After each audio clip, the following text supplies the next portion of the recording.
मैं राजस्थान के एक छोटे से टाउन खेतरी में पैदा हुआ।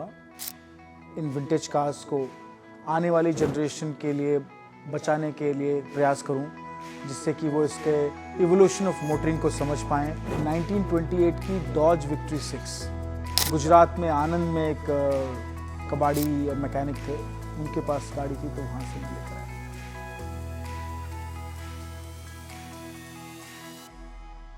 मैं हमेशा ये बोलता हूँ कि स्टेट्समैन का एक बहुत बड़ा योगदान है पूरे देश में vintage and classic car movement को और इन गाड़ियों को, इस हेरिटेज को बचाने में उनका बहुत बड़ा योगदान है। Very good evening from the statesman sir. आज बड़ी अच्छी शाम है, हमें मौका मिला कि इतने बड़े कार कलेक्टर से हम कुछ बात कर पाएँ और आपकी स्टोरी और आपके दिल का कनेक्शन जो है इतनी सारी गाड़ियों से और इतना यूनिक कलेक्शन जो आपके पास है, इसके बारे में कुछ आपसे जान सकें। तो कुछ हम जानना चाहेंगे कि ये जो सफ़र है गाड़ियों का और ये जो चाहत या ये कनेक्शन, ये कहाँ से आपका शुरू हुआ?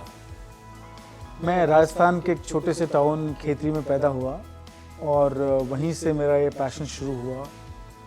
जब मैं 1998 में दिल्ली आया और मैंने यहाँ बिज़नेस शुरू किया, उसके बाद मेरे बचपन की जो कुछ यादें थी विंटेज कार्स के बारे में, मेरा मन हुआ कि क्यों ना मैं इन विंटेज कार्स को आने वाली जनरेशन के लिए बचाने के लिए प्रयास करूं, जिससे कि वो इसके इवोल्यूशन ऑफ मोटरिंग को समझ पाएँ और देख पाएँ कि कैसे 1886 की जो पहली कार थी 1 सिलेंडर से, कैसे इंजीनियरिंग इवोल्यूशन हुआ और कैसे डिज़ाइन में इवोल्यूशन हुआ, कैसे 1986 से 1910 तक की गाड़ियाँ, फिर 20s की, 30s की, 40s की, 50s की, 60s की गाड़ियों में कितना ड्रास्टिक चेंज था।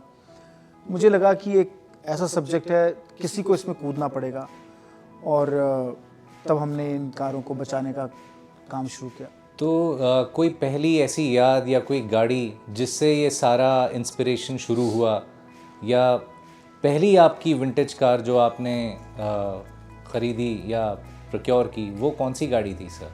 वो थी 1928 की डॉज विक्ट्री 6 और वहाँ से ये यात्रा जो शुरू हुई वो अभी तक रुकी नहीं है और चल ही रही है। तो कोई ख़ास लम्हा या कभी पहली बार वो गाड़ी आपने देखी या आपको अच्छी लगी? देखते ही प्यार हो गया था उससे, उसको देखा और बस प्यार हो गया। और तब तो मैं बहुत छोटा बच्चा था, पर जब मैं बड़ा हुआ तो बस उस सपने को मैंने लिया। यही आपकी पहली विंटेज कार थी जो आपने खरीदी? पहली विंटेज कार थी। और ये कब आपने मतलब फाइनली कब जाके आपने ये गाड़ी ली? सन 2000 में। और उसके बाद फिर ये सफ़र शुरू हो गया? गुजरात में आनंद में एक कबाड़ी और मैकेनिक थे, उनके पास गाड़ी थी तो वहाँ से मैं लेकर आया। तो उसके बाद फिर धीरे धीरे करके फिर आपने इनको रिस्टोर करने का और ये सब ख्याल दिल में कैसे उमड़ा सर? देखिए, मैं गाड़ियाँ खरीदने लग गया था और मेरा टेक्निकल बैकग्राउंड नहीं था, मुझे टेक्निकलिटी की समझ नहीं थी। मेरे बड़े भाई थोड़ा बहुत समझते थे पर वो भी कोई एक्सपर्ट नहीं थे, हमारा कोई ऐसा बैकग्राउंड नहीं था।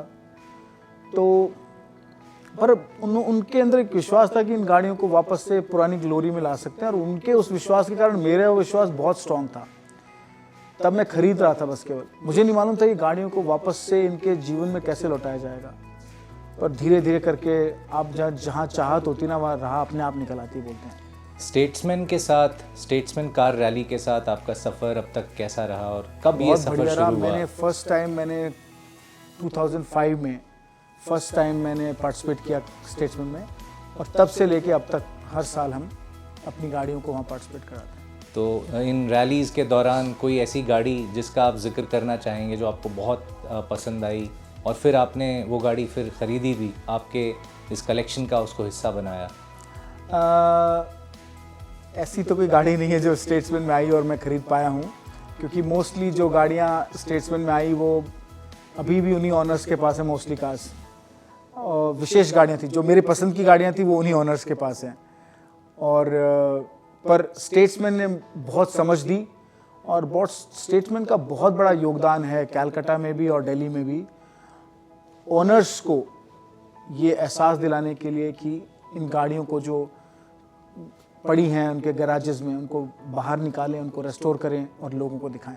तो मैं कहता हूं कि मैं हमेशा ये बोलता हूं कि स्टेट्समैन का एक बहुत बड़ा योगदान है पूरे देश में विंटेज एंड क्लासिक का मूवमेंट को और इन गाड़ियों को, इस हेरिटेज को बचाने में उनका बहुत बड़ा योगदान है, क्योंकि रैली नहीं होती तो लोग मोटिवेट नहीं होते इन गाड़ियों को बाहर निकालने।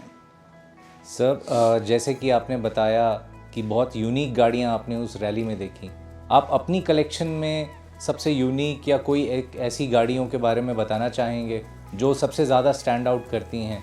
ये इसमें 1927 की लैनचेस्टर है, 1922 की डेमलर है, 1929 की ब्यूइक है, 1933 की पैकार्ड है और कुछ रोल्स रॉयसेस हैं 1930, 33, 25, 27 और different model, Phantom 1, Phantom 2, Phantom 3, 20 HP, silver रेत। तो आपकी कलेक्शन की अगर बात की जाए तो इसमें कोई ऐसी फेवरेट आपकी गाड़ी जिसको आप खुद भी यूज़ करते आए हों, जिसमें आपने ट्रैवल किया हो और उसके साथ कुछ जो आपका एक्सपीरियंस रहा हो, उस पर आप कुछ कहना चाहेंगे? मैं गाड़ियाँ तो ये सभी मैं बहुत ड्राइव की हैं और मेरी एक फेवरेट है 1937 रोल्स रॉयस 2530, क्योंकि वो बहुत डिपेंडेबल कार है और मैं हमेशा जब भी लॉन्ग ड्राइव पर उसमें चला जाता हूँ तो कभी उसने मुझे परेशान नहीं किया। और इतनी पुरानी गाड़ी है, उसका इंजन आज तक खुला नहीं है, तो भी वो इतनी अच्छी रनिंग कार है, तो वो मेरी फेवरेट है ड्राइविंग के हिसाब से। But this Bentley is also wonderful driving car और ये भी हवा में बातें करती है जब चलाते हैं आपसे। इसके इतिहास के बारे में सर कुछ कहेंगे? ये कार बहुत ही स्पेशल कार है क्योंकि ये वन ऑफ इट्स कार है, मतलब ये वॉल्ट डिज़ाइन है बेंटली का, जिसमें महारानी हर हाइनेस महारानी शांता देवी के लिए गाड़ी बनाई गई थी। और इसका जो कलर है, इसकी जो अपहोल्स्ट्री है, ये भी वन ऑफ इट्स काइंड है। इसका नाम है कसिनो वेलवेट रेड और अपहोल्स्ट्री गोल्डन टेपेस्ट्री। अमेरिका की एक कंपनी ने स्पेशली अपहोल्स्ट्री तैयार की थी इस गाड़ी के लिए और कलर उसके बाद ये दोबारा कभी भी बेंटली ने यूज़ नहीं किया। तो और ये डिज़ाइन भी वन ऑफ इट्स काइंड है। तो इतनी अच्छी जैसे आपकी कलेक्शन है, सुनने में आया है 370 से ऊपर आपके पास विंटेज कार्स हैं। हाँ जी। तो आने वाले वक्त में आप कुछ प्लान कर रहे हैं या कोई इनिशिएटिव जिससे ये गाड़ियाँ दुनिया के सामने शोकेस हो सकें या लोगों को तो सीखने को मिले? हम ये एशिया का सबसे बड़ा म्यूज़ियम 26 में बनाना शुरू करेंगे और भगवान का आशीर्वाद रहा तो 1 साल में ही हम चाहेंगे कि उसका बिल्डिंग कंप्लीट करके 28 से पहले उसको पब्लिक के लिए ओपन करें, क्योंकि गाड़ियां हमारे पास तैयार हैं बहुत, बस हमें तो इंफ्रास्ट्रक्चर तैयार करना है। सब बात आती है जैसे विंटेज कार्स को लेके, इनके रेस्टोरेशन को लेके कि इतना आसान नहीं होता, पार्ट्स को प्रोक्योर करना, ढूंढना और बहुत टाइम कंज्यूमिंग और बहुत ही इसमें मनी भी इन्वॉल्व रहता है। तो आपने तो इस फील्ड में भी काफ़ी काम किया है, तो उसके बारे में आप कुछ शेयर करना चाहेंगे? देखिए, रेस्टोरेशन एक है ना बहुत ही ज़्यादा टीडियस प्रोसेस है। इसमें carpenters, denters, painters, upholstery makers, technicians, mechanics, electrician, 7-8 लोगों का एक पूरी टीम एक गाड़ी पे काम करती है 2 से 2.5 साल। और एक छोटे से स्पेयर के कारण जो अवेलेबल नहीं होता, कई बार उसको ढूंढते हैं, बहुत रिसर्च करते हैं, तो वो कई बार बहुत मुश्किल हो जाती है। तो फिर उसको 3D प्रिंटिंग से या उसकी पूरी डाई वापस बना के उस पार्ट को बनाना पड़ता है, क्योंकि हमारी सब गाड़ियाँ 100 पॉइंट रेस्टोरेशन के हिसाब से बनाई जाती हैं IC जैक फॉर्मेट पे। तो इसीलिए हमें उसको बहुत मेहनत करनी पड़ती है, बहुत रिसर्च करनी पड़ती है और एक परफेक्ट रेस्टोर्ड कार बनाने के लिए पूरी टीम को बहुत काम करना पड़ता है। 100 पॉइंट रेस्टोरेशन पे थोड़ी सी आप एक्सप्लेन करेंगे क्या इसको? जितने भी कॉन्कॉर्सेस होते हैं वर्ल्ड वाइड, उसमें हर गाड़ी को 100 पॉइंट दिए जाते हैं और फिर उसके हर, जैसे मैकेनिकल का अलग पॉइंट माइनस होता है, wrong colour, wrong upholstery, wrong carpet, wrong mechanical parts, wrong screws, सबके माइनस पॉइंट्स होते हैं, रॉन्ग वायरिंग, तो उनके हिसाब से फिर माइनस करते जाते हैं। तो वही गाड़ियाँ विन करती हैं जो हाईएस्ट पॉइंट्स रहते हैं, जिसमें कम से कम डिडक्शन होते हैं। तो हम चाहते हैं कि हमारी किसी गाड़ी में जब भी वो कोई जजिंग हो तो कोई भी पॉइंट उसका माइनस ना हो। तो सर इस बार स्टेट्समैन की आने वाली रैली में आप कौन सी गाड़ी लेके आने वाले हैं या कौन सी गाड़ियां लेके आने वाले हैं? हम 3 गाड़ियां इस बार स्टेट्समैन में शोकेस कर रहे हैं। उसमें ये प्यारी सी बेंटली जो हर हाइनेस महारानी शांता देवी के लिए स्पेशली बनाई गई थी, 1948 बेंटली मार्क 6 ड्रॉप हेड कूप। उसके अलावा एक 1938 की Armstrong Siddeley and my favourite tourer 1937 Rolls Royce 2530। आजकल की जो गाड़ियां हैं और जो ये पुरानी गाड़ियां हैं, इनमें अगर पूछा जाए तो आपकी फ़र्स्ट चॉइस क्या रहेगी और उसका क्या रीज़न है सर? देखिए, आज की गाड़ियों में ना कोई चार्म नहीं है, कोई ब्यूटी नहीं है, सब गाड़ियां एक जैसी नज़र आती हैं। तो मेरी फेवरेट हमेशा विंटेज कार्स हैं। जब भी इनको हम वीकेंड्स में ड्राइव करते हैं या कभी दिन में ड्राइव करते हैं, लोग फ़ोटो खींचने के लिए पागल हो जाते हैं। सड़क से चाहे मर्सिडीज जा रही हो, चाहे BMW जा रही हो, चाहे ऑडी जा रही हो, कोई नहीं देखता क्योंकि वो कॉमन कार की तरह हो जाती हैं। पर ये गाड़ियाँ जब सड़क पे निकलती हैं तो छोटे बच्चे, यूथ, मिडिल एज्ड और एल्डर्स, सब लड़कियां, लड़के, सब उसको निहारते हैं, उसको वो उनकी तरफ अट्रैक्ट होते हैं क्योंकि इनका जो डिज़ाइन कंटेंट है वो अमेजिंग है, जो आज की गाड़ियों में वो कंटेंट है ही नहीं। कंफर्ट भी नहीं है। इन गाड़ियों में जो कंफर्ट है वो किसी गाड़ी में नहीं है जो आज में है। अब वो ब्यूइक को अगर हाथ लगाएंगे एक सिंगल हाथ से, वो गाड़ी ऐसे होती है, ऐसे।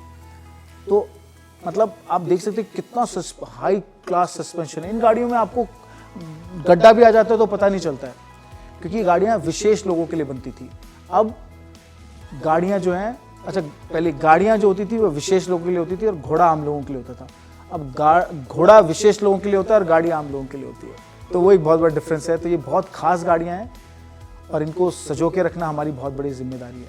खैर गाड़ियों की जो बातें हैं सर, इनका तो कोई लिमिट नहीं है, बट फिर भी आज के टाइम में इन विंटेज गाड़ियों को सड़क पे लेके घूमने के लिए जो भी सिचुएशंस आजकल में हैं, तो कोई ऐसा सुझाव आप जो देना चाहें जिससे मोर ऑफन इन गाड़ियों को सड़कों पे लोग चला सकें? हमने बहुत स्ट्रगल किया इसके लिए, पर अनफॉर्चुनेट है कि दिल्ली की जो पोल्यूशन सिचुएशन है उसके कारण ये रेस्ट्रेंड हैं केवल रैलीज़ के लिए, एग्जीबिशंस के लिए और मैकेनिकल रूटिंग्स के लिए हम इन गाड़ियों को बाहर निकाल सकते हैं। पूरी दुनिया में गाड़ियों को, कैलिफोर्निया सबसे स्ट्रिक्टेस्ट रूल्स हैं कैलिफोर्निया में, पर इन गाड़ियों के लिए सब रूल्स में उनको छूट है। ऐसे यूके में, लंदन में भी, सभी देशों, फ्रांस में भी हेरिटेज कार्स के लिए और हैं कितनी। देखिए पूरी दिल्ली में अगर आप देखेंगे तो जो ड्राइवेबल कार्स हैं वो 100 से ऊपर नहीं है। जिसमें लाखों गाड़ियां हों उसमें 100 गाड़ियां कोई पोल्यूशन कर सकती हैं। ये सब गाड़ियां भी वेल ट्यून्ड रहती हैं, इनमें कोई पोल्यूशन नहीं है। पोल्यूशन सर्टिफिकेट हम रखते हैं अपने पास, तो भी इन गाड़ियों से क्या इम्पैक्ट आने वाला है। पर वो समझ की बात है। हमें लगता है कि आगे आने वाले समय में कोर्ट्स और पॉलिटिशियंस सभी इस बात को और समझेंगे कि इस हेरिटेज को बचाना ज़रूरी है। भारत का पूरी दुनिया में एक विशेष स्थान है कार्स के लिए।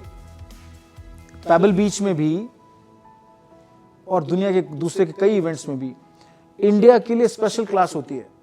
जो देश गाड़ियां बनाते थे उनके लिए स्पेशल क्लास नहीं है, पर भारत के लिए, क्योंकि महाराजाओं ने स्पेशल कार्स खरीदे, स्पेशल फीचर्स के साथ कार खरीदी, इस वजह से इंडियन हेरिटेज क्लास और Maharaja class, the cars of the Raj, incredible India class, इस तरह के नामों से क्लासेस होती हैं। तो ये हमें बड़े गौरव देता है। अंतर्राष्ट्रीय स्तर की बात करें सर, तो आपकी कौन सी गाड़ियां या कहाँ मैं अभी तक पेबल बीच में ही गाड़ी लेकर गया हूँ और अभी अगस्त में मैं दोबारा एक ये जो लांशिया अस्टूरा 1932 है इसको भी यूएस दोबारा लेके जा रहा हूँ। और ये हमें एक आनंद देता है और अपने भारत को हम रिप्रेजेंट करते हैं तो हमें गौरव भी महसूस होता है और देश का नाम भी हम पूरी दुनिया में अपनी इन गाड़ियों से रोशन करते हैं। चलते चलते सर, कोई ऐसा मैसेज जो आप ऑटोमोबाइल एंथुजियास्ट या मोटरिंग के लिए देना चाहें? अगर आपके पास कोई गाड़ी है तो उसको रिस्टोर करिए, शोज़ में लाइए, जिससे आने वाली जनरेशन्स उसको देख पाएँ, समझ पाएँ और वो भी अपने मन में एक पैशन जगा पाएं, जिससे हेरिटेज को, भारत की जो स्ट्रॉन्ग हेरिटेज है उसको बचा पाएं। वेल, इसके साथ अभी ये बातचीत हम ख़त्म करते हैं सर। आपके टाइम के लिए बहुत बहुत शुक्रिया and we look forward for your participation in the Yes. Upcoming rally and best of luck sir for your endeavors.